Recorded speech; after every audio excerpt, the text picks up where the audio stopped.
Hey everyone, welcome to another episode of Pop of the Morning. I am your co-host Phil, and along with me as always is... Your other co host, Tom. It's great to be with you here on another episode of the show that dives deep into the pop culture that made us, the pop culture that informed our view and experience of the world, whether we realize it or not. That background kind of noise that just seeps in, the white noise to the sleepwalk that is our lives. Yeah. This is the show that kind of tries to turn that white noise off and say, hey, well, what was really seeping into our heads all this time we've been daydreaming. Is that a fair assessment of what Pop in the Morning does, Phil? I think so. I mean, Yeah. we do it over coffee and we make it fun, Yeah. right? Yeah. We're rubbing the crusties out of our eyes and saying, well, hey, what was that all about? Yeah. Yeah. Yeah. It's I think it's good to consider like the ongoing nonstop flood of pop culture as, just being like a kind of like a hazy dream at times, cuz it's just Yeah. weird when you look back on it. It's like half remembered, Well, how much? Yeah. half understood. You just kind of you're just processing it. Yeah, man, and how many sitcoms, how much pop music, how many video games rely on what is effectively dream logic. Yeah. The route to from point A to point B often involves a stop at C somehow, but we imbibe all of that, and it normalizes certain things. It sets other things out of bound. It helps us establish for ourselves so many things that we would call or consider societal norms. Yeah. And this show is all about trying to deconstruct some of that, trying to pinpoint it, at least put a name on it, even if we don't make complete sense of it. Yeah. All while you and I banter back and forth, two good friends inviting you to sit down with us, sip some coffee. However you're consuming this podcast, early in the morning, middle of the day, late at night, it's always morning in here. It is. It's always morning in here. Oh man. Yeah, talking about dream logic, today's episode is focused on family matters, which Ooh, I I guess Family Matters. Let's make sure that everybody go knows straight Family into Matters. it. We're talking about the Yeah. the TGIF sitcom that ran on ABC and then later CBS from 1989 to 1997. Part of the TGIF lineup, if you remember that. The I do. classic Used to be an go to Friday night hang for a lot of families, I think, who didn't have, or just families, so they didn't go out do something on a Friday. They just went order pizza and watch TGIF. I feel like it was appointment TV. I feel like it was pretty rare that I missed this. And I remember any time I was, at a cousin's house or something like that, this we turned this on. Everyone watched Family Matters. Everybody watched Full House. I mean, it really felt like, maybe my world was not huge. I was a kid, Right. but it really did feel like everybody that I knew was watching these shows. And we don't. I mean, maybe there are people who have this experience. There are, I guess, people who still. I've never seen a Super Bowl, for example, and I don't know if that's a completely apt comparison, but I bring that up only in the sense of just this monolithic, Yeah. must-see bit of pop culture. Because I would argue in some ways this was bigger than the Super Bowl at the time because it was every week. Yeah. You tuned in to see what was going on with the Winslows and of course Steve Urkel. Yeah. Yeah. Well, I think it was. I think TGI, or at least ABC, was like must see TV. I think they coined that term. I could be wrong. That was NBC. Oh, that was NBC? Was must see Okay. TV. But But yeah, ABC had the TGIF block, as we said, right? That was their kind of juggernaut. It was Friday Right. night. I don't think anyone could compete on a Friday night. You It's could- very much. It's the time slot for families and elementary school age kids. If you stop and think about it, right? Yeah. There's no homework to do for tomorrow. You're also young enough that you're not going anywhere. If you went out to dinner, Exactly. you're probably already back by 7 p.m. Central, right as Family Matters leads in the block. Yeah. Yeah, it's and it's almost you can argue that it's one of the first like not a cinematic, but like a universe where we had crossover characters happening, Right. and it was a delight. You'd see Steve Urkel on like he'd be Full sending House. mail to like Corey Matthews over in Boy Meets World, and then he'd like go visit Yeah. Full House and stuff like that. So And of course, relevant to this, right? Family Matters is I think the first sitcom in that block of programming to star an African American family, yeah, working class African American family living in Chicago, the Winslows, and the patriarch and the matriarch in particular of that family, Carl and Harriet. But Harriet in particular was a breakout kind of recurring character from the earlier TGIF show, Perfect Strangers. Balky and Larry, the odd couple. Harriet was the elevator operator in the newspaper building where they worked, and she kind of always had these pithy, no nonsense kind of zinger one-liners at all the blue collar white men, frankly, who were riding up and down in her elevator. She would have little kind of cuts and jabs at them, right? One clip I saw in researching this episode, there's a guy trying to he's hold the elevator, is this elevator going up? And she goes, nah, today it's going side to side. And it's just she's a character who I guess cut through on an otherwise very kind of I don't know. That show Perfect Strangers was very much it's very much of a piece with TGIF. right. Good-natured dynamic, right? And she kind of had just a little bit of an edge. And when the request came down actually from the network that they produce a sitcom built around an African American family, I think that was the logical choice. They handed it over to Miller Boyett, the production company that did most of those TGIF shows, including Full House and Perfect Strangers. And the result was Family Matters. It's supposed to be a very grounded show set in Chicago, working class Chicago, kind of like on the edge of the city, not quite the suburbs.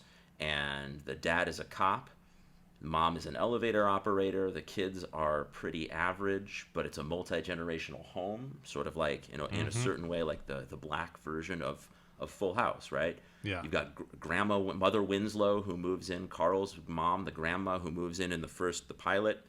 You've got the aunt, Harriet's little sister, who is recently widowed, who moves in with her infant son in the pilot as well. Lots happening in this pilot. Yeah. And it's supposed to be about the trials and travails of being a working class black family in the Midwest. Yeah, really, really like grounded. Doesn't get much more grounded or earthy than that. Yeah, that pilot episode reminded me a lot of, oh man, now I'm blanking on the name. It changed names multiple times, but, Hogan Family? Yes. Yes, exactly. All you had to do is say, change names, right? Which we could do a whole episode on that. Phil and I are big fans of 80s sitcoms. Exactly. And Hogan Family had a similar kind of... That's what it reminded me of. The vibe is what... The pilot episode reminded me of that vibe, like this Hogan Family where you've got a bunch of different personalities all kind of like vying for attention and kind of hitting these marks and jokes, but at the end of the day they come together because they are a family. You got them standing around singing on a piano. I think that's such a great comparison too, and I want to say this. I want to clarify here with like a little disclaimer before I say this. I like the Winslows. I think Reginald Vell Johnson, who plays Carl, is fantastic. Darius McCrary, who plays Eddie, has just such a lovable, kind of everyman teenager quality to him. Good-natured guy. Its family is well cast. This is a great cast. Rosetta Lenore, who plays Mother Winslow, is just awesome. She worked with like Orson Welles on the all-black version of Macbeth in like the 1950s or something like that, which is just like cutting edge. She's royalty practically. But I have to say, watching a couple of those early episodes, including the pilot, as much as I enjoy these characters, the show lacked focus.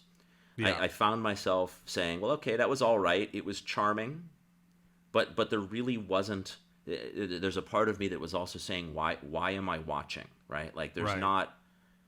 It doesn't quite coalesce. It doesn't really rise to anything more than the sum of its parts in those early episodes. Is that a fair assessment? The show hadn't quite maybe gotten traction in those early days. I think that's a fair assessment. I think they were just still trying to find the personalities of the characters, and I think that's, I mean, something like the Hogan family got a lot of opportunities to do that, and a lot of iterations to go through to figure all of that out. Well, TV was different back then, slower moving. You just didn't get the same kind of instant viewer, thumbs up, thumbs down kind of thing via the internet that you do today. So yeah, but I mean, I read that Family Matters was on the verge of being canceled, possibly being canceled, before, I mean, the elephant in the room, Steve Urkel coming in, the savior the savior arrived. But right? it's and but it's funny, one of those things, like, why was it? Would it have been given the amount of time to kind of figure itself out? Why did it not seem to be gelling? And was it just like a one-off, or was it because they just didn't know what to do with, this family of black characters in Chicago? Because it was, a little different than what you would have seen from the Cosby Show, and it's a little different than what you'd seen from like something like Good Times, something like that. Wholesome, but very much right down the middle in terms of being middle class, right? Exactly. Not working class, not upper class like the Cosby Show, not like Good Times very much portrayed like poverty or urban poverty, working class, working poor sort of circumstances. Whereas this show, that these are very comfortably middle class people who are not rich, but money is also not really the topic of conversation for them at any time, right? They're comfortable. Right. And also the other thing is, like, you have the Cosby Show talking about like their own stuff, but they're still like rooted very much in black culture, with like, Bill Cosby's dad being a jazz performer, like, black culture is still a part of it. Good Times, the same thing. Family Matters never felt that way at the beginning. It felt like, we're trying to, which they do with, a family like Step by Step or Full House, like, try to strip out every cultural reference they can, so people can just watch it and just like put themselves in that place. Like Full House, the most you got was like, they were Greek. Like Uncle Jesse was Greek. Uncle Jesse was Greek, and somehow the girls didn't identify with this very much. Exactly. That's the whole thing. And then it was only Uncle Jesse, and and only occasionally. Right. So it was like this whole stripping out of like culture that seemed strange. And not saying that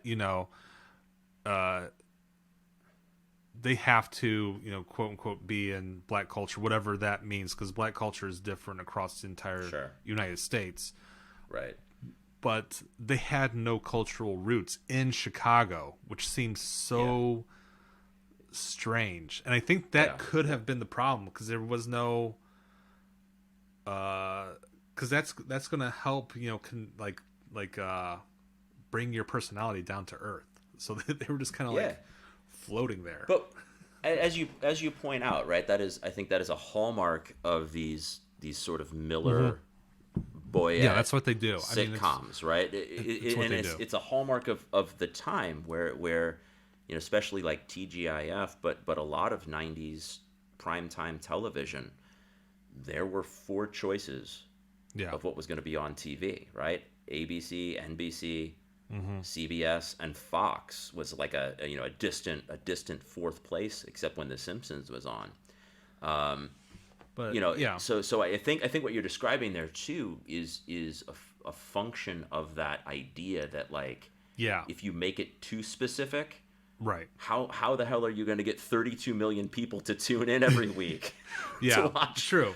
But to watch this sitcom, right? And Yeah. but it's a fair critique. They're a Yeah. family that But happens to be black more Yeah. than a family that's black, especially in these early episodes. But on the other side of that, I mean, those early episodes, no one was a breakout standout star. But if you look at like something like Step by Step, you had Cody. He was like the weird cousin that lived in the van. Yeah. He was the comic relief.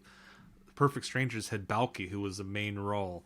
Who was Full House, ethnic, but from a made-up fictional Mediterranean fictional, country, right? That was the most ethnic thing. Yeah, on exactly. ABC. But he was a standout, like weird. Yes, the breakout character, cereal box character. Kind of held it to sitcom together. Same with Full House. I would argue like Michelle Tanner was the one that she was the baby, right? 100%. The Olsons. Yeah. Like you got it, dude. Like they had the slogans. So these shows did have, as much as they had the stripped away culture, they had like that centralized, funny, weird character that could have a catchphrase, that could have these quirks. It's right. It's to make the reference to Jump Networks here, to change the channel for a second. It's Kramer. It's the cartoon character at the center of what is an otherwise fairly plausible, mundane reality. And you're right. And so we've alluded to this. The breakout star, as everybody knows, for this show was Steve Urkel. Arguably one of the biggest characters of the 90s. You might even argue one of the biggest like sitcom characters of all time. I mean, Urkel had at his height a board game, a pop song, "Do the Urkel." I had his doll with he had his pull string. Yeah, a talking doll with a pull string. I remember that, and I mean, so Urkel, was really, a phenomenon, right? He was created as a one-off character for an episode in which Laura, the eldest daughter, soon to be only daughter of the Winslows. There was a second Winslow daughter who at a certain point was just written out of the show. She went up the stairs in like the third or fourth season finale, never came down, and nobody ever mentioned her again. I love that dreamlike sitcom logic that we were talking about earlier. Yeah. But Laura Winslow, right, was trying to get a date, trying to get a boy to notice her, and Carl, in typical sitcom dad fashion, decides, well, I'm gonna set this up. I'm gonna call a neighbor that I know, never met his son, but I'm gonna call a neighbor that I know and try to encourage him to encourage his son to ask my daughter to the dance. And that son was Steve Urkel, and it was supposed to be a one-off appearance. They wrote him to be the most obnoxious dweeby, like nightmare for a middle school girl that they could. Which episode was this one? This is in the first season, episode 12. This is episode 12 in the first season. Okay, I didn't watch that one. So I was looking for his first appearance. And the first one he was written into was as a background character in The Party. And I found this article on medium.com from a supposed writer from the show. It's a bit of trivia then, huh? That predates this episode then, huh? Yeah. Well, no, so it was written, it was episode 16. So it was afterwards. Okay. And he was written into this party, and the table read, he got such a round of applause that, according to legend, the producers had called his agent before the table read was over and had booked him for the rest of the year. Yeah. And then all the episodes that hadn't been filmed yet but had been written, he had been written into them in order to be introduced in syndication. They worked backward all of the things to get him into these episodes. So in syndication, his first official appearance is in episode 4, where he just walks into the kitchen and then it has like talks Carl Winslow out of eating some ice cream. That's funny. I didn't know that. And then that was like the only scene of him, I think, in that whole episode. And then so then I guess he was in Laura's first date, and then 4 episodes later he was in The Big Party, which was officially his first episode. But he was as a main character. Yeah, but he was so groundbreaking before even the audience has seen him, that producers was like, we got to write him into every episode we can moving forward that hasn't been filmed yet. I watched a retrospective, a reunion with the cast, and the cast remembers something very similar to this. You know, this Laura's first date episode. Apparently, you know, like this is one of the shows from the classic era of filmed before a studio audience. And on this night, you know, in trying to fill the seats, they apparently brought a bunch of frat boys in to fill the seats, which seems like a very questionable choice. But so the seats in this studio are filled with frat boys, and by the end of the episode, they're just chanting "Urkel, Urkel, Urkel" between takes. Wow! So they realized, you know, this is just like a phenomenon from day one, right? And you know, I mean, Jaleel White. It just needs to be said before we say anything else about the character of Steve Urkel, or the many subsidiaries. The many spin-offs, Myrtle Urkel, Stefan Urkel, or OGD the many other versions. Was one. Yes, the many versions of Gary. He is such a brilliant performer, such an incredible performer. Yeah. The sort of phenomenon that this character became, in a certain sense, is not surprising, because he's such a charismatic performer. Yeah. I was blown away in revisiting this series. His body language, his physical comedy, his facial expressions, the emotiveness. You know, he's speaking in that nasally, cartoony, high-pitched voice, which is you know, the real Jaleel White is so much closer to Stefan Urkel than Stephen Urkel in terms of body language and voice. And from what I've seen of him in interviews and on TV, I don't personally know him. Me and Jaleel, but the whole put on of Steve Urkel, it's also just so coherently there, almost from the first minute he walks through the door. It's crazy. It just, you know, from a guy who is prepubescent at that moment, to just put that together and then write it for almost a decade, and have effectively that whole series built around him as a walk-on, right? That whole series, as you just said, retroactively retooled around Steve Urkel. It's such an incredible thing. Yeah, it's amazing. Which episode was it? It was like it's beginning to look a lot like Urkel.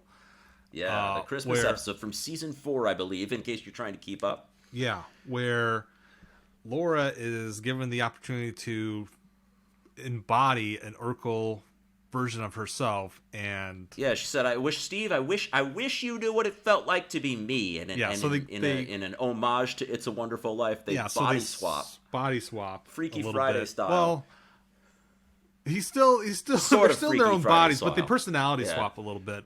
But it's there's a scene. It was just a little comedic scene that that was so perfect.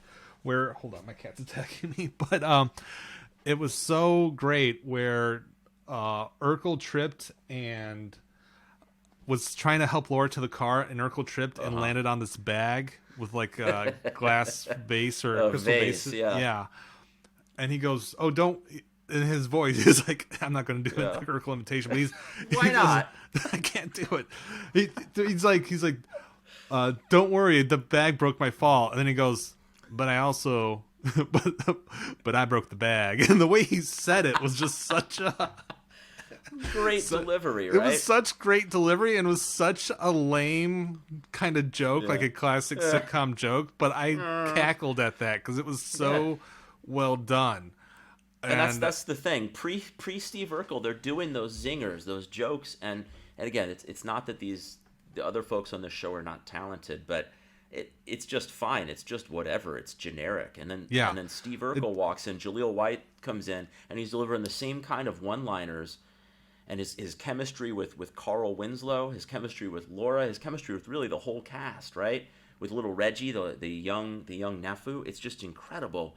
But these one-liners are suddenly just crackling, like you say, right? They're like I was laughing out loud at Steve Urkel, laughing out loud at a '90s era TGIF sitcom. Yeah, I know. It's one of the, as we spoke about before, like those like it's almost like a dream. You half remember it. I remembered Urkel being like a one note character, and I was like, did I do that? Did got any cheese? That kind of got any cheese? Yeah. That kind of stuff. But and as much as he says those, I mean, I watched, I don't know how many episodes I watched, and he said, am I thinking like a good 25% of the episode.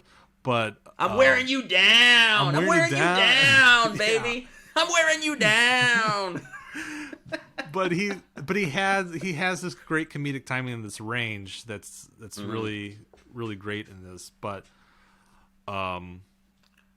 yeah, but it's interesting. The character itself, like when you say wearing it down, and we haven't really, I mean, we've been talking about like the praise and the how interesting just the backstory of Family Matters is, but right, like something like wearing you down. I think you texted me that, and I don't want to put it into your words, how great Steve Urkel was versus everybody else.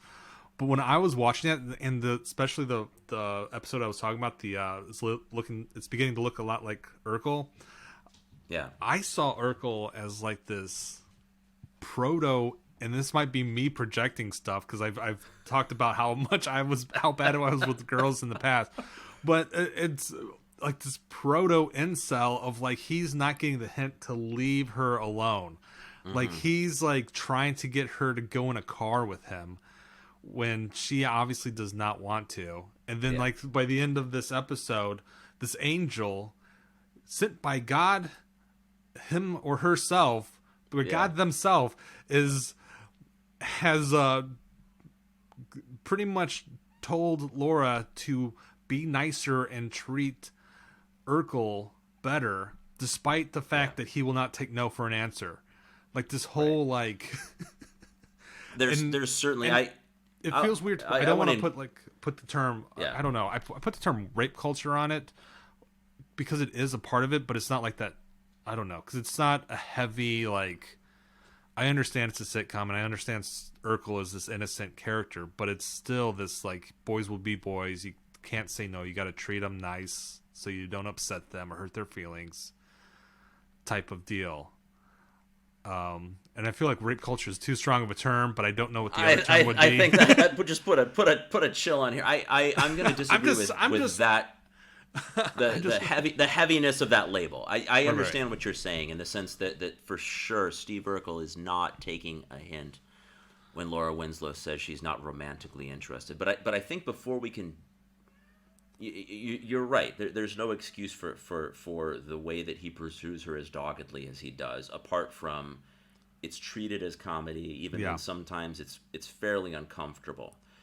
But before I think you can dive too deep in that, one thing that I noticed watching this, like you, I had that the dream reminisce of the one-liners of Steve Urkel, the cartoon character, and that is a huge part of the character. Mm-hmm. He's a dweeb. He's frankly a black nerd, which is something that not often portrayed in TV. He's a brilliant. We talked about almost like a superhero level of he's Mr. Fantastic or Tony Stark or the professor from Gilligan's Island in terms of his level of genius, right? All three much cooler characters that need to be putting out there. I said Peter Parker and Bruce Banner because those guys in their alter egos are like Bruce Banner and Peter Parker are complete nerds and are without Spider-Man and the Hulk to counterbalance them. I'd argue Reed Richards, Tony Stark, and the Professor are cool without their... Well, Professor doesn't have an alter ego, but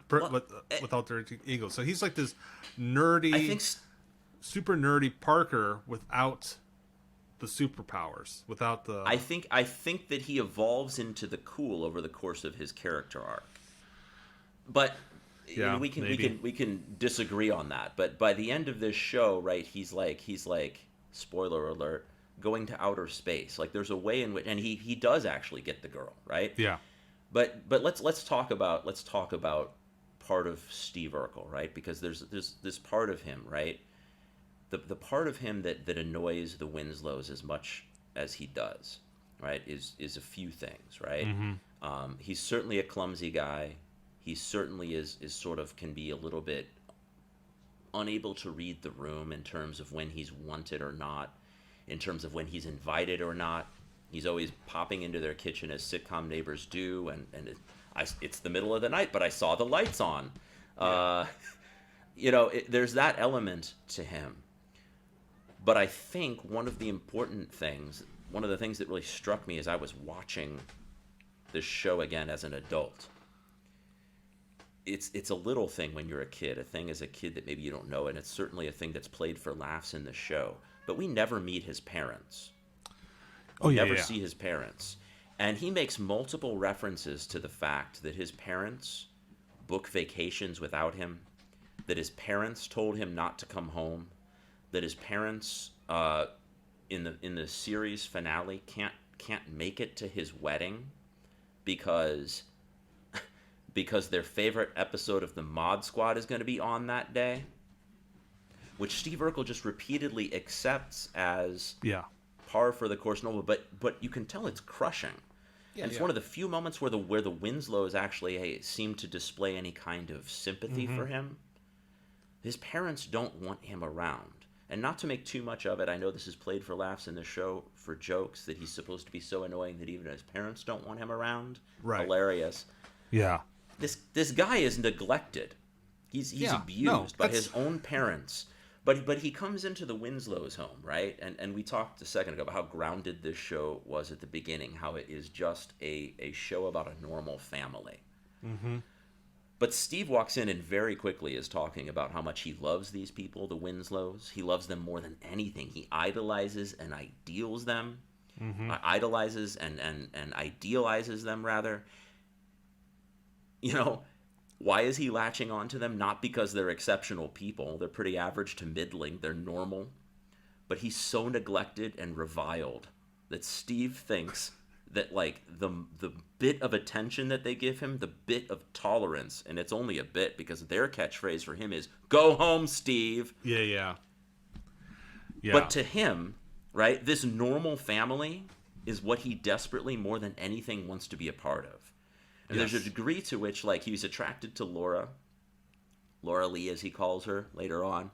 He's attracted to her, and I'm not here to, like, delve into the depths of his psyche too deeply, but like, part of his attraction to her seems almost less about her, the person, and more about the idea that if he could marry into this family, he could find some of the love and acceptance in his life that he has been horribly denied, right?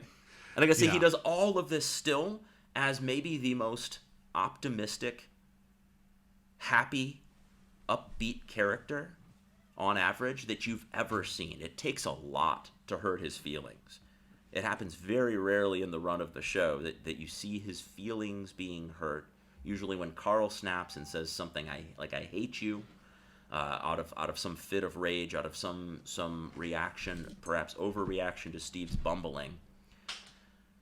But I see all of the eagerness in Steve toward Laura and toward the Winslows, which, is sometimes not flattering. I see all of that in the light of this character who is just like a stray cat, so desperate for any kind of acceptance, for any kind of family.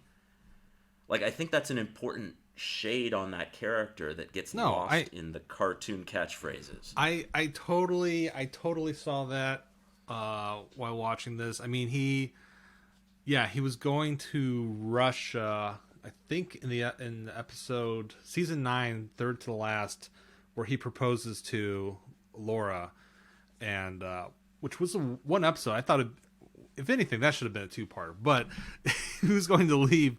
He was going to go to Russia because his parents were there. And Laura goes, "Oh, does your parents know you're coming?" He goes, "No, that'd give him a 15-hour head start." Right. So they literally have moved to the opposite side of the planet. Yeah. So I get that he does not have a great home life. His parents are very neglectful. And he is trying to find something. He does, put the Winslow family up on a pedestal, but I don't know.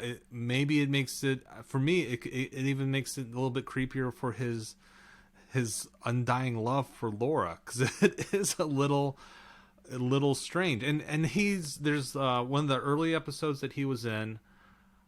I don't know if it was for the party. It might have been for the party, the episode I saw in season 1, where he says something about Laura hanging up on him, and he's just like, she has the best.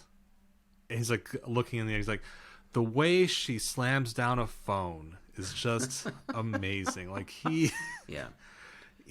has this skewed view of like what it means to be loved, but the thing is, he knows that it's not healthy, because he's like, well, my parents stink, I need better parents, so here are the Winslows. But then he finds that enduring in Laura's rejections over and over again, as if like, if she accepts him, the rejections from his parents are not that bad, or still means that they care or something. I don't think strange. He's conscious of it on the level that you're saying. I don't think he's conscious of it on the level you're saying. And I'm not here to absolve. I'm not here to absolve what you're saying in terms of like you're right. In real life, that is not healthy behavior. But in a cartoonish, dreamlike reality, what you're seeing is a boy, right, who is wounded, who is broken, who is frankly abused. Right, it goes beyond neglect what his parents do to him, and again, like, what an insane kind of thing, right? Let's actually stop and think for a second. All of the reasons that Steve is quote unquote unlikable in the frame of this show, from the Winslow's perspective as well. Yeah, he's clumsy, right, and he's overeager, but he's also loving, optimistic. He's brilliant. He excels in all of what he does, as long as it doesn't involve like some kind of physical activity. Mm-hmm. He's really a brilliant and generous person, right? In every way. And again, that doesn't mean he's perfect. But he doesn't know his boundaries. But these are the quality. He doesn't. But again, he doesn't know his boundaries because arguably he has a home life that is so deprived and of any kind of love and affection. And so I totally agree with that. My point is, it's what exactly is it that drove his parents away?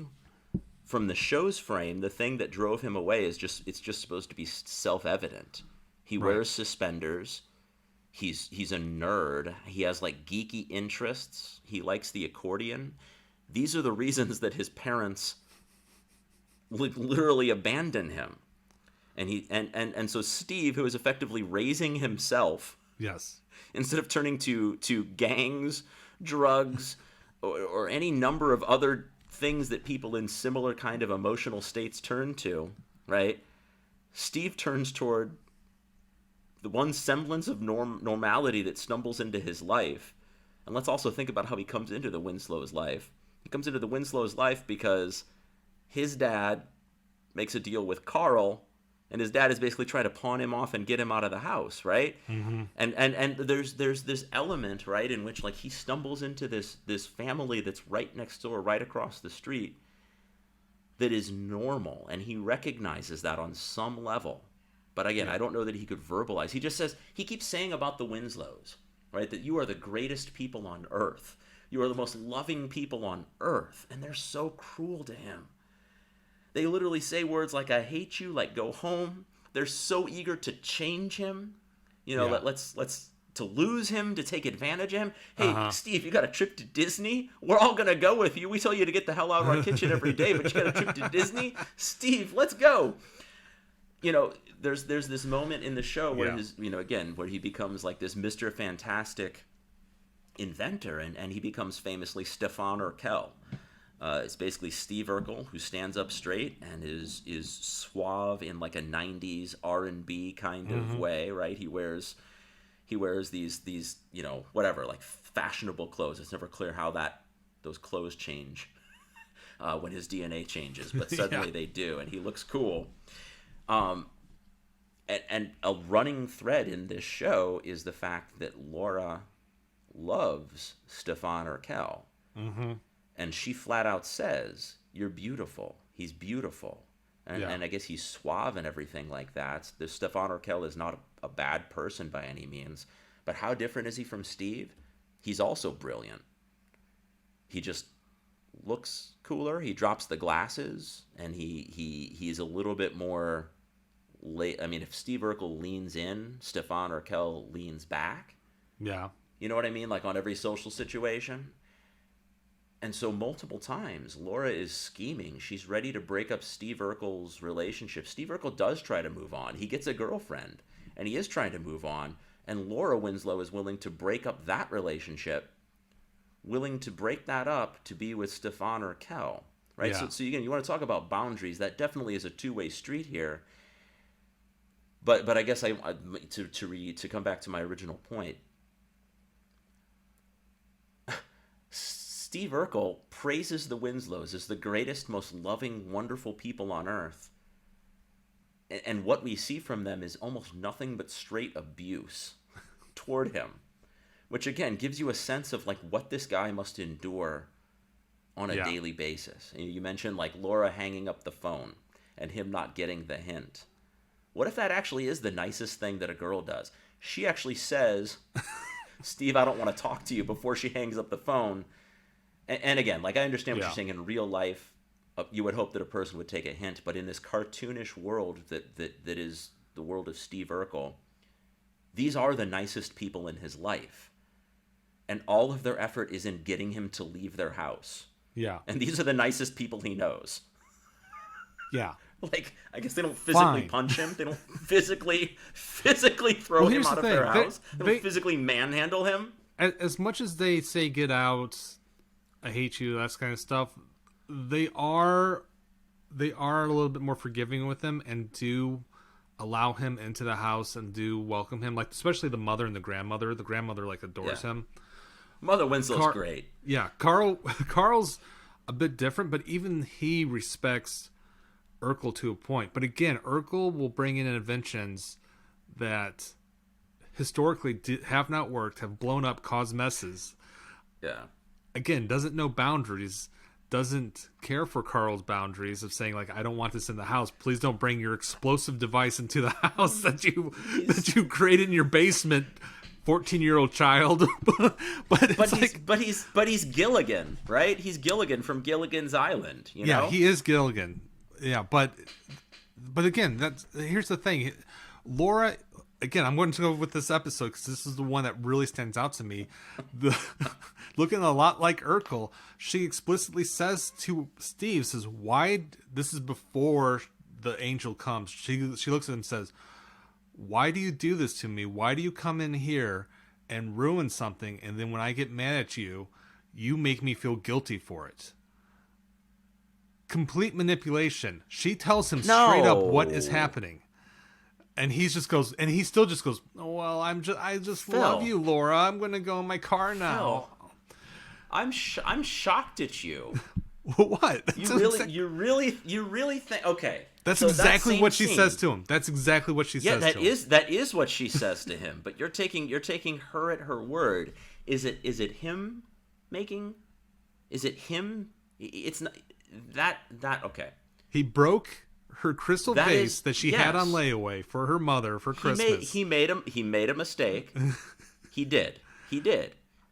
But right, this notion that Steve Urkel, in some sort of like calculated ploy, pushes, and then turns around and in some disingenuous way is manipulating her to make her feel sorry for him. Yes. Is that the reality? Or is the reality that she recognizes how harsh she has been to him? Again, a guy who literally in the middle of a cold winter night was just saying, literally, we're next door neighbors, let me give you a ride. And her rejection of him had nothing to do with his creepiness that night. Her rejection of him just was, I don't want to be with you or seen with you. That's 100% why she was resisting, right? She does not want to be bothered by him. She did not want to be bothered by him. Yes. She did not want to be near him. But she was tired of his nonstop harassment existence. He was stalking her. He was waiting. He was looking at his watch before she walked out, and then when she walked out, he drove his car up. He had been waiting there the whole time for her. He was literally stalking her. There's no way around it. He's the most brilliant man in this show, and he can't comprehend that he's stalking her. No. I Yeah, don't right. believe it. I Again, don't believe it. because And he doesn't believe, and he doesn't understand emotional manipulation. I don't believe it. right. I don't. I don't believe it. I don't want to get too stuck on this point. I do acknowledge that, again, if a person in real life behaved like Steve Urkel does toward Laura Winslow, Right. Fine. that is completely inappropriate. All I'm saying is, and we started this conversation about on sort of like the fact that this is an arch representation of reality, a dreamlike representation of reality. Mm-hmm. Within that context, I think you're right. I'm not absolving him of his poor behavior. But I do think in that line in particular, right? Uh-huh. And the whole point of that episode was her recognizing how even when Steve is not trying to put the moves on her, it seems like at that point in the arc of that show, that while he still harbors a love and attraction for her, that he is not trying to be overtly romantic toward her. He's trying honestly to be a good friend and part of the family.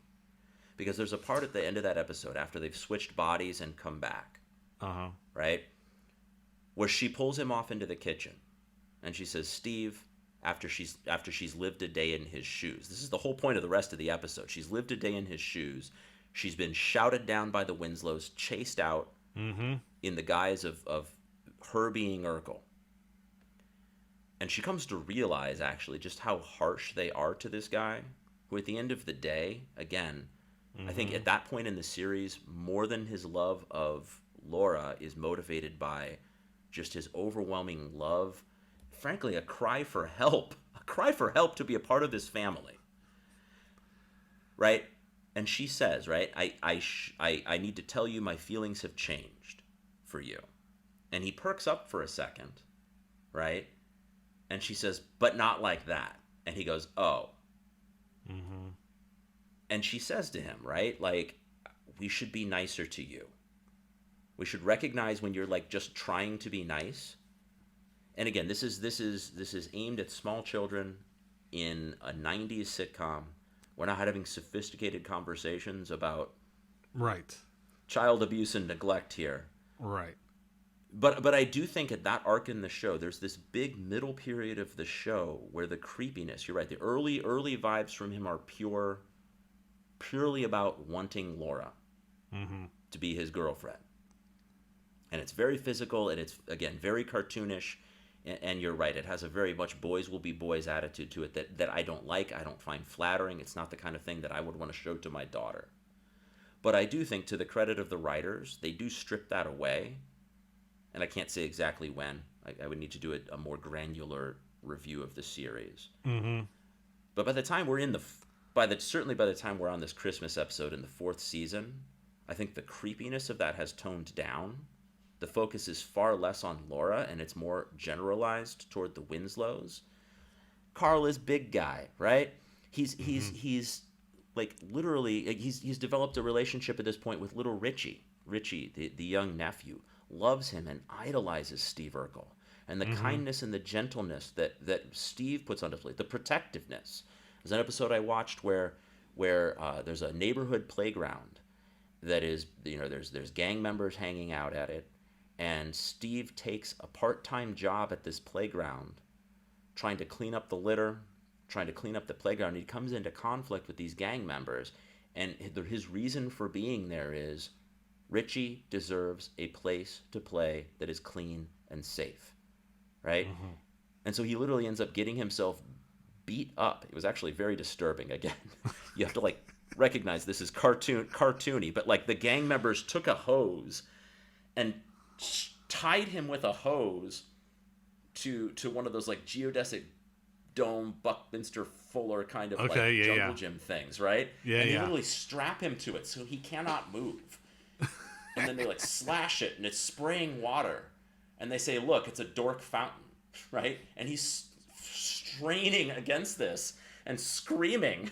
This water is spraying. They turn it on and they high five and walk away and leave Steve Urkel tied to this thing because he tried to get these kids to not throw soda bottles on the playground where Richie is playing, right?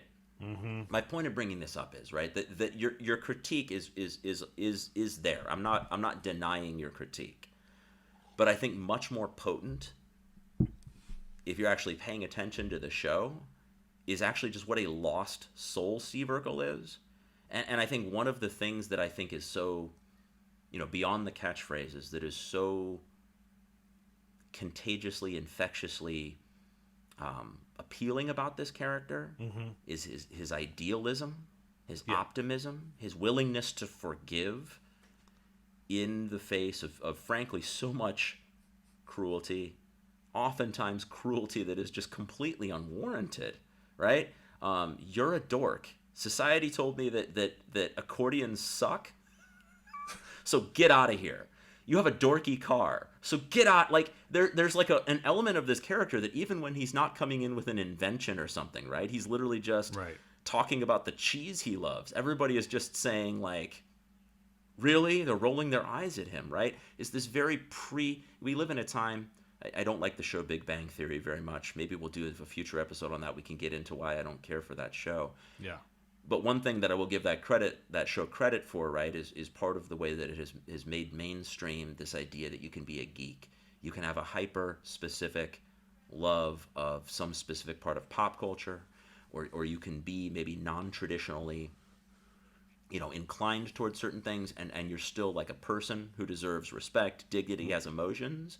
And Steve Urkel is from a time before that, where because he likes these things, because he is smart, because he wears suspenders, he is on his face worthy of ridicule. And the show rarely delves beyond that. There are a few times where they delve into this fact that like maybe that Winslows have been too harsh on him, that Christmas episode being one of them. Right? It takes literally a magical angel to say, hey, have you ever thought for a second that just because he dresses different from you and has thick glasses, he's still a human being and doesn't deserve to be completely, horribly torn to shreds. And that's all I'm trying to say. He's a kid who literally has been rejected by his parents. Again, because why? He's going to be a millionaire inventor someday? Because he's too geeky for you? Because he plays the accordion and likes cheese? His parents have moved to Russia to abandon him? Like, there's just something about the logic of this show that doesn't take the time to explain why Steve Urkel should be the object of our ridicule. It's just understood. Like, the show's attitude towards Steve Urkel is, look at him. Phil, look at him. Don't you want to shove that kid in a mud puddle? Don't you want to clean out his textbooks? Don't you? You know what I mean? And in that way, right, in the face of all of that, Steve Urkel is still so desperately not trying. You wanted to go dark earlier by talking about rape culture. Let's talk about what else Steve Urkel could be. He could be a school shooter, right? The way he is treated, right? Like, he is relentlessly, horribly humiliated. Like, I think even, like, when you see him interacting with teachers, they don't like him. He does blow up the school cafeteria. He does blow up the school cafeteria, the school lab at one point. Yeah. Though not in a fit of rage, to be fair. In a fit of exuberance. That you know of. You don't know the underlying. If he's so brilliant, how does he keep making these mistakes? That's what I'm saying. That is an interesting idea. I mean, maybe if he had actually some scientific role models in his life to teach him about the scientific method, maybe he wouldn't be so careless. This is all in the era before the internet, where he seems to be self-taught. Everything he's learned, he seems to have taught himself in his basement, because his parents won't even give him advice, right? Yeah. But it would be an interesting, maybe we should do this, an interesting remix on YouTube to like take these episodes and do a like Dexter style voiceover for Urkel. You could go real dark with that about Urkel's internal monologue. In all of these scenes where just strip out the laugh track and throw in an Urkel monologue, the dark thoughts that he's experiencing about plotting these explosions or smashing up their coffee table or whatever it is, right? In these physical gags that really it was all secretly all along coming from a place of spite and not just natural clumsiness and overeagerness. Maybe his parents aren't actually in Russia. Maybe they're just buried in the backyard. He's the good son. Dead. We never see never seen it. He was this beyond brilliant child that started speaking before age 1 and scared the shit out of his parents. Right. He's Damien. He's the children of the damned. Yeah, exactly. I mean, no, I get what you're saying. I understand all that. It's just one of those things where, going back and watching this, and we look at these shows to see what influence they had on us, and I have to say that probably had a big influence on me. Thinking like Unrequited Love was like a romantic as a thing. So you saw Urkel and thought you saw Urkel and thought, if there's hope for him, there's hope after 9 seasons. There's hope for me. Yeah, with girls. That was your takeaway. It was the extreme version of, like, we've mentioned this before, but the story of, like, and it's on rom-coms, but like the story of like our grandparents of like, yeah, I eventually got her to go on a date with me. Yeah, I eventually wore her down. I eventually got her to say yes. It's just like it's an extreme version of that, and I understand. Yeah, I understand all where it's coming from him, and I understand. I mean, yeah, boo the Winslows for for hating him just for how he dresses and his interests. But like, I do really, like just normalizing abuse here, right? Like, yeah. But I watched back on these episodes, and I didn't think they were that harsh to him. Steve, it's a cold winter's night, and your parents said, "Get out of the house, don't come back." Get out of our house too. Like, what? He stays with them. Season what? He season does 8? eventually move in. He does eventually move in. Yeah, so I think he's there. Yeah, he's there. Well, we watched for the Stevel episode, where it's the Halloween episode where he makes a mannequin that comes to life, and a la 8, Chucky. right? Of season 8. He's living with them by that point, so I'm not sure when that happens. He's at least in there for 2 seasons. He's wearing them down. He's worked his way into the family. He's at least getting room and board now. Yeah, but I think the cartoon logic here is that, like, them saying "I hate you, get out of the house" is them trying to set boundaries and him overstepping them constantly. Sure, that's the thing I'm seeing. Again, I have a hard time of having this brilliant child being so unable to be self-reflective and not know his manipulations, because I saw a lot of manipulation from his Phil, the whole point of middle school and high school age kids is that they are incapable of being self-reflective.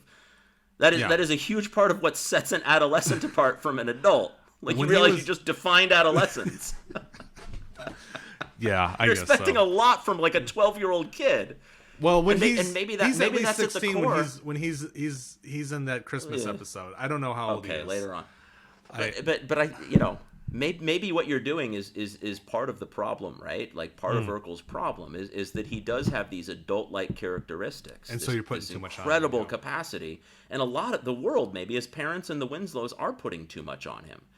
I see everything you're saying, and I don't mean to minimize these less than flattering qualities about Urkel. Yeah. But obviously, I think it's just 90s masculinity. Even the most innocent, geeky, nerdy boy in a fairly innocent sitcom can have these bad traits that are seen as funny. It's hilarious. This show is rife with that. Everyone has it. Eddie has it. Even Carl Winslow has it. I mean, we haven't even discussed the fact that he's like a cop, at the head of the household, and it's just him being this. I saw this one called Original Gangsta Dog, where Urkel's cousin, also played by Jaleel White, is this gangster guy from Detroit, and he's like hanging out and handing the CD to the adopted child 3J, who the Winslows have adopted. Who's about Richie's age, and Carl sees it and is like, "Oh, this is interesting." He looks at it and goes, I won't let you listen to this kind of music in the house. I don't like lyrics against cops." And so they have this back and forth about, like, well, I'm always hassled by the cops, and Carl's like, no, like maybe it's because of the way you dress, because he has like semi baggy pants and his underwear showing. It's like, maybe if you present yourself better, you wouldn't be hassled by the cops. Yeah. It was this interesting take, And the thing Well, that I'm that's getting a from that's this, a classic middle America yeah, and white the thing, person take on why African American men are hassled by the yeah, cops. Maybe but if they just pulled their pants up a little higher, there wouldn't be any problems. Yeah, but Carl doesn't even like push back that much. He gets really upset and leaves the house. He gets like so angry and Yeah. just leaves the house. And they resolve it by him arresting the loan shark that's after the cousin, Urkel cousin. I yeah. It's a weird To be fair, episode. to be fair, I didn't watch that episode for review. I mean, I have to say, right, it does get at the point. One point that I did want to bring up about this show is that it's a show created by and largely produced by white people. Yeah. And you know, I saw this, for example, we watched the Stevel episode. Yeah, the making of was like shock. Was the most shocking part. You saw. For me, it was shocking that every single other person on that set, literally every other human being on that set, was white. It seemed everyone in the production role was white. Yeah. And that's I guess to be expected. Like, it shouldn't be surprising to me, considering the pedigree of the show, coming out of like the Miller Boyette production house, which again worked on Perfect Strangers, Full House. You know, like that in itself should not be surprising. But I was sitting here kind of just reflecting on the fact that if I'm being honest, as a kid growing up where we grew up, which was in a small town in Indiana, not a very diverse town at all.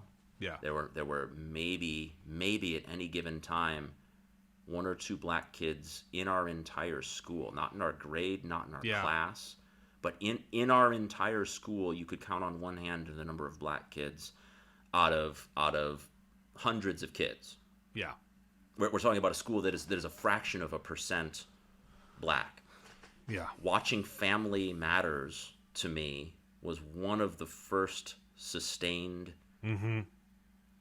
sort of exposures that I had. The first time I ever watched black people on TV in a sustained way. Yeah. And so like I'm admitting here how silly that sounds, probably to many people listening to this show, that I was a little white kid watching this show and thinking, you know, on one level, this is what a black household is like.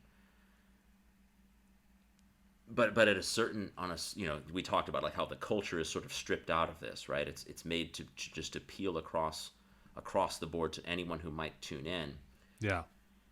And that's what I mean by like thinking this is what a black household is like. I'm sure there are some black households that are somewhat like this, right? But like this show at its core, right, is a weird sort of like compromised product in a way, right? Right. It's from the minds. The creators of the show are white men. The production team is predominantly white men. As far as I know, that's the same with the writers' room. There are elements here and there, like you mentioned. You know, this sort of, obviously Carl has a conflicted relationship with his status as a cop. Yeah. You know, he's giving out some conflicted advice about how young black men should dress, to say the least. To not go fully down that rabbit hole. There's another episode where they have a family quilt, which is a tradition in some black families. It's a quilt made up of little patches that tell the family history. And Laura, as a middle school student, gives it away to a charity drive because she thinks it's a rag. And the entire episode is them trying to get this thing back and then talking about the importance of their heritage being symbolized in this quilt. Where Grandma Winslow Mother Winslow walks through what some of the patches mean and then says to Laura, I trust you to hold on to this. And Laura says, I'll never let this go until I give it to my own daughter, right? There are these flashes where there is some culture where someone is making an effort to bring some African American culture into this. Yeah. So anyway, this is all my long-winded way of saying, I guess, on a certain, for better or worse, this was representation to a Midwestern white audience, probably the bread and butter audience for this show. This was what multiculturalism on TV looked like in the early 90s. And it's really easy to forget how white entertainment was, in a lot of ways how white it still is. Yeah. In an era where again we now have the most diverse from racial, from gender points of view. It's the most diversity we've ever seen in terms of in front of and behind the camera coming out of Hollywood ever, thanks to streaming, thanks to the way that television has become a much more niche product. You're happy if you get a couple million views versus, again, Family Matters, which was pulling tens of millions of views at its height. It's really easy to forget what a different time that was, and how a show like this, for all of its faults in the way that it handles race, did represent something approaching multiculturalism in the late 80s and early 90s. Yeah. It's very faint praise, but it's something, right? Yeah. There was at least one episode, and I didn't watch this, but I know, and I think I watched it when I was younger, of like Eddie being hassled by the cops, and Carl had to like go and reprimand a fellow cop. But it wasn't, again, they didn't dive too deep into it. It wasn't, but it was at least something, which I think is probably more than Cosby ever did. I'm trying to think if Cosby ever addressed that kind of stuff, and I don't think he did. I don't think I don't remember that coming up though. I don't recall. I watched a lot of Cosby we also see that when I was younger, but I don't remember that coming up. But we see that the Winslows live in a racially integrated neighborhood. Many of, apart from Steve Urkel, whenever a neighbor comes through the door, that neighbor is white. Carl's boss is white. He comes over to dinner, right? Like, so you get this experience that they are moving in an integrated city. Chicago is not the most integrated city in the world. It's got a lot of segregation, but the Winslows, for their experience, do live in an integrated world. I will say, whenever they have a conflict with their neighbor and the neighbor's white, it's never clearly portrayed as any kind of racialized thing, and usually the white person is the person who gets his comeuppance as the Winslows or Urkel beat him back. But again, it's not portrayed as a racialized thing. It's portrayed as just sort of like any neighbors in a sitcom setting having a back and forth, right? Yeah, which is I mean, again, for the 90s, progress, I think, right? Yeah, I mean, again, it's a fantasy show, and you don't have to have, heavy, hard-hitting stuff all the time, and black culture isn't necessarily conflict all the time either. So, I mean, it's... Right. I don't know. This Family Matters is... I don't know. I think what you're getting at, and what I'd like to say as well, is like Family Matters is just for as simple as it is, as simple and straightforward as it is as a sitcom, like a classic. It is a classic sitcom. It is a very complicated sitcom to discuss. Because again, we talk about how grounded it was at the beginning, and by the end of it, it is a comic book. It is strange tales every episode. Grounded, working class, salt of the earth type raw material in those early episodes, and finally, literally, the final episode, they literally are in outer space. They're in outer space testing anti-gravity machines. Right? It literally somewhere in between, it literally goes to the stars. It's somewhere in between. He invents time travel, closing, genetic manipulation. Incidentally. And the world doesn't teleportation. Seem to change. He doesn't patent this. Steve usually pulls this stuff back from the market. Because the world's not ready for it. And again, that's another thing I love about this character, right? Yeah. He has that level of self-restraint. The world is not ready because he will condemn people and say this brings out the worst in you. The world's not ready for this technology. Where Stefan was it was the second part of the Disney show, where the ABC family, almost every ABC family at that time, went to Disney World, and it was part 2. And he becomes Stefan, but the machine had broke, so he couldn't go back to Urkel. And they were going to test the DNA from each hair to see how different it was. To see if his machine really worked. It wasn't prove it wasn't a scam. But Laura had tampered with the machine, and so Steve was like, if she can, she's the greatest person on the planet. If she can be tempted to abuse this, then who to knows? abuse the ability to rewrite the human's genetic code. Yeah, then it's who not knows ready. what bad people would do. Right, exactly. Yeah.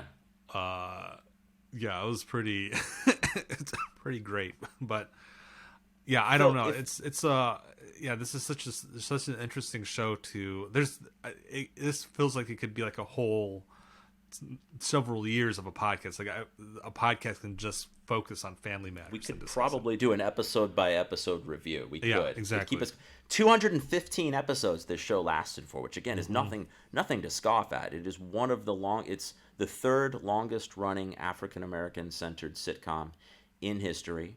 It was the last show the last sitcom to debut in the 1980s to last into the 1990s. It lasted the longest. I mean, the show was not some trifle on the margins of pop culture. It sat in large part thanks to Steve Urkel at the center of pop culture for quite some time.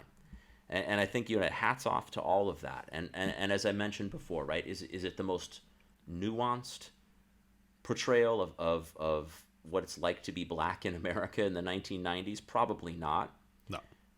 But to probably the kind of kid who was sitting there watching TGIF, did it play some kind of role, some kind of important role in humanizing people that again, frankly, I had no other experience in my life, not a lot of personal experience interacting with? As cheesy as it sounded, it did, and I hope for the best. I feel like, again, all of these people are relatable. They're real people with flaws as well as virtues. But at the end of the day, they're people who do love each other for the most part, and ultimately do apologize to Steve when they try to cast him out. They're human people, and I think to the degree that like it was rare in the 90s to see a sitcom focused on any minority, but any minority. This was in some small way a force for I would hope force for good in the world, right? A force for like getting something in front of kids that they would not otherwise see. Yeah.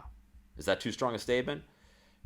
No, I don't think so. I mean, the only pushback within the confines of what the studio system was going to allow at that time, right? Yeah.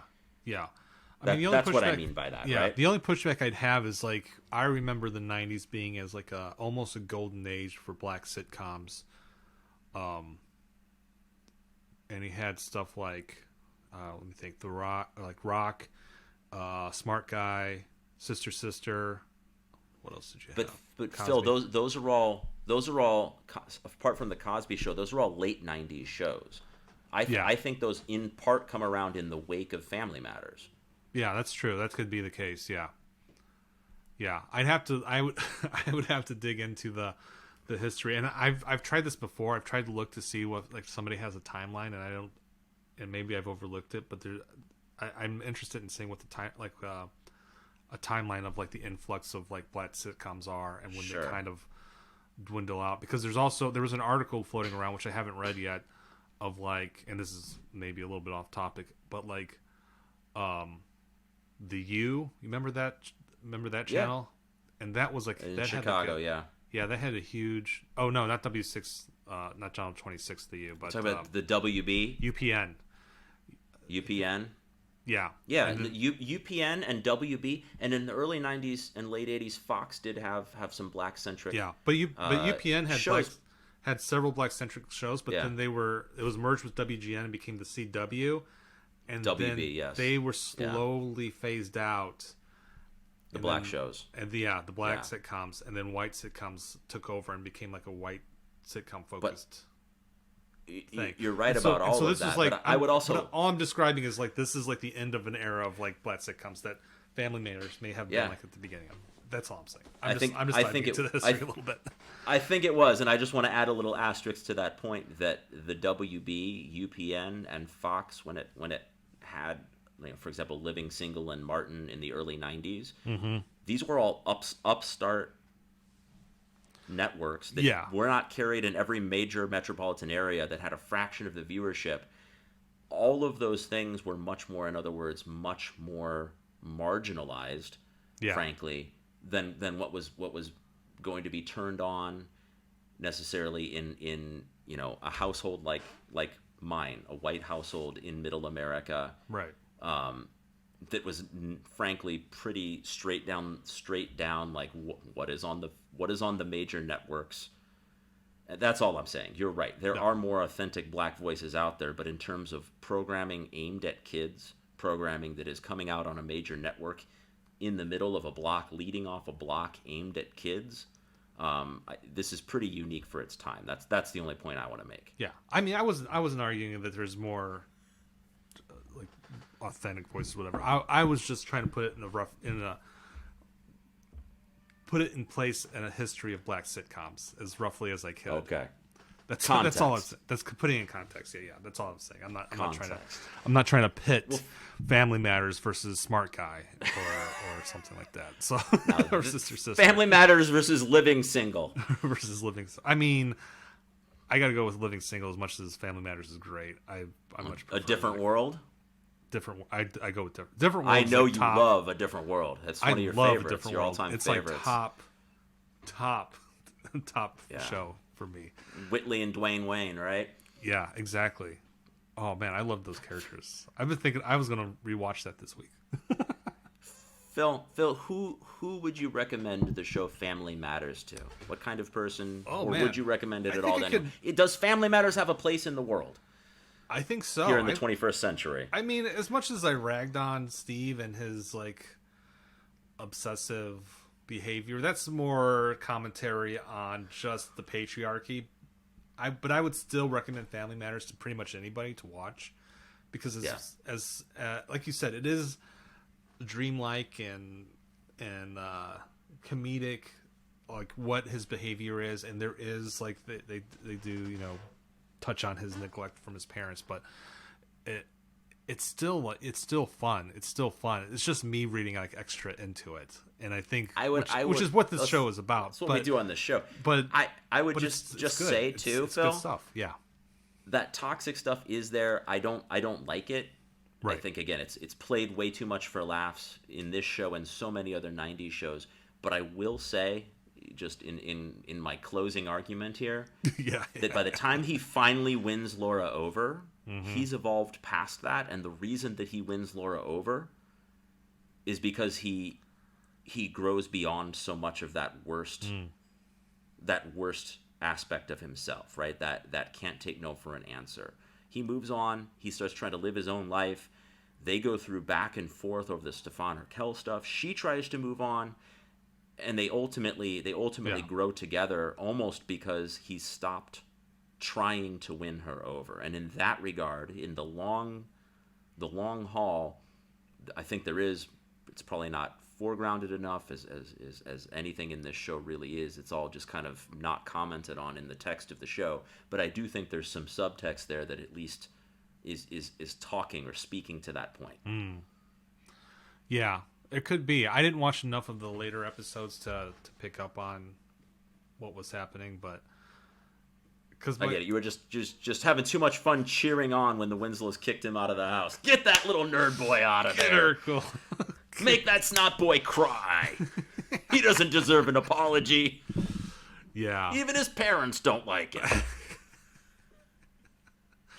Yeah. I mean, his parents don't like him, but he's still got like a great deal of loving family. I think he's got uncles and cousins who come and visit him and like who weirdly never appear on screen at the same time as him. Yeah, very strange. What is that all about? We'll investigate in a future episode, perhaps. But as for now, that is the sign from the producer of this show, who is neither Miller nor Boyette, that it's time to move on to the next segment. Phil, what is the segment that we're going to be doing today? Today's segment, show-ending segment, is low-hanging fruit. We are doing the low-hanging fruit. Yes. Okay. Is that my segment? Or is that your segment? Fruit. Low-hanging fruit. Oh, this segment I believe was yours, wasn't it? I guess so. I believe it Can you is. think of this is the segment. Yeah. This is the segment where we try to help our listeners think of a low-hanging fruit. Yes. Phil, what kind of low-hanging fruit could you think of on behalf of our listeners? Help them imagine, help them picture. Let me do. Do you have a low-hanging fruit? Yeah, I wish I had an envelope. Let me fold my paper here. Let's see. How about this? Let's Johnny Carson. Let's modify. Who can think of the lowest? Which of us can think of the lowest hanging fruit? That's the lowest hanging fruit. The lowest hanging fruit that you can think of. All right. I'm gonna go with. Yeah. Would you like to say yours first? You go ahead. I am gonna go with cherries. I got you beat. Watermelon. They lay on the ground, my man. Lowest hanging fruit. I would argue they're they hanging don't so hang. Low. They're low. They're hanging so low. They're touching the ground. Yeah. All right. I guess you got that. If any of our listeners would like to weigh in on the cherry versus watermelon controversy, yes, which fruit is the true lowest hanging fruit, we would love to hear from you. Phil, how can a listener of this show weigh in on such a controversy? How can they let us know what they're thinking about this, or the controversy of Steve Urkel, or we didn't even mention Waldo Geraldo Faldo. If they have any comments about the character of Waldo Geraldo Faldo, how can they let us know what they're thinking? They can go to cosmicblair.com, and we've got a contact there with a little contact form they can send off to. They can also call the hotline that we share with our sister podcast, Last Stone of the Night, 219-386-3284. Ignore the message if you are calling in for this show, and leave a message. What's that number again? 219-386-3284. And as the host says, we can make a difference. We can. Together, we can make a difference. But for all together. other inquiries, I suggest going to cosmicblair.com, and we have all of our social media linked there. Instagram, Facebook, Twitter. You can leave a comment there. One of us will see it. You can also become a patron on Patreon and directly influence us. Yes, if you are a subscriber. You can influence the influencers. Yeah, if you are a subscriber on Patreon with the Cosmic Blair Network, you have a little bit of a stronger hold on our ear, and we will listen to you 60% more, 60% versus 40% compared to somebody on Twitter. Yeah, it's a very precise formula that we run these suggestions through. Yes, exactly. So I would suggest that. So that's cosmicblair.com for all your network needs and all the podcasts hosted on Cosmic Blair networks, such as Last Stone of the Night and Taco Rockets, which is about technology. And of course, if you like this show or any of the other shows that you hear about on Cosmic Blair, one of the best things you can do, beyond going on Patreon, beyond subscribing, both important steps, but the best thing you can do maybe is tell someone else about it. Word of mouth is one of the best ways to support creative work. And so if you've got a friend who reminds you of Steve Urkel, if you've got a friend who, loves 90s or 80s millennial type pop culture, this could be the show for them. And so please recommend to them, send them a little link in your favorite podcast app, talk to them about our show. Let your friends and your enemies know how much that you love this show. Phil, going forward, what are we talking about next time on Pop of the Morning? Next episode, we are talking about Rushmore, Wes Anderson classic. Man. A film that both you and I absolutely loved growing up. Yes. So, yeah, I'm looking forward to that. It's been a while since I've seen it. I've seen it multiple times, but again, it's been a few years since I've actually sat down and watched it. But I think Rushmore has a really good connection with Family Matters. You got that geeky outcast protagonist going on. I was just about to say I look forward next week to dueling with you over about whether Max Fisher deserves to live any more than Urkel does. I'll grind these nerd characters into dust by the end of this season. You are the podcast equivalent of the jock cleaning these guys out on their way to class, knocking their textbooks all over the floor. Oh, man. Boy. Well, until that time, I remain Tom. And I'm Phil. Have a good day. And we'll see you next time. This has been Pop of the Morning. Pop of the Morning. That's my new It's sign a off. rare condition in this day and age. That song's going to be in my good head. News on the newspaper weeks. page. I think I'm actually... Love and tradition of the grand design. I'm going to end up watching the whole series by the end of the year. I know I am. Well, there must be some magic clue inside these gentle walls. Yes. Stay tuned to the Cosmic Blair Podcast Network for our episode-by-episode breakdown of all 215 episodes of Family You know Matters. what? If we got the money, I would love to do that. Please sign up for Patreon. Get us to a goal. Because we know you literally cannot simultaneously have a day job and to watch 215 episodes. It can't be done. The two are not compatible. Oh my god, my brain would be sauced by the end of that series. Oh, but yeah, it's on HBO Max.